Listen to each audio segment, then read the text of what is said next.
It's the global picture. When someone applies for an apartment, it's not just the income to rent ratio. It's not just the FICO score. You're looking at an applicant's FICO score, you're looking at their income, you're looking at their industry, where they work.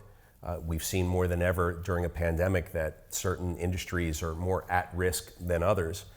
You're looking at their prior rental history, you're looking at the state that they earn their income. Do they earn income from an employer that's located within your state? And once we verify income, we're measuring the income to rent ratio to make sure that our applicants don't exceed 35% of their income going towards paying their rent.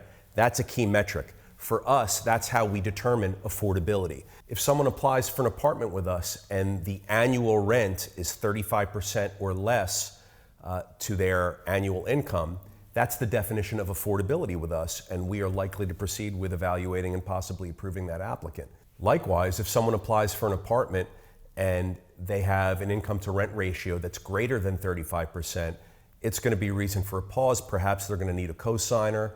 We see that a lot with younger applicants. Perhaps they're just out of school or they're earlier on in their careers. It's the global picture. When someone applies for an apartment, it's not just the income to rent ratio. It's not just the FICO score. You really have to look at the global picture. You have to look at how the application's being securitized if they don't qualify on income and credit. Is there a cosigner? Is there another way to securitize the lease? Because a lease is really an obligation for the tenant to pay the property owner. It's a contract. So the property owner wants to know that there is some financial wherewithal behind that obligation to pay, either in the form of a job where the tenant is earning enough income to make the monthly payments, or with a cosigner, or with some sort of securitization of the lease that you can do financially in some states. Every states are different. A big thing for us is whether the income that the applicant is earning is in-state or not.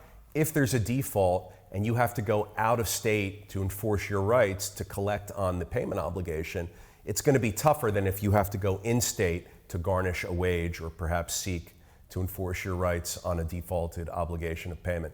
But we're looking for those things. If everything's an indication, we want to be indicated that the person we're going to accept into our real estate has a high likelihood of making their payment obligations.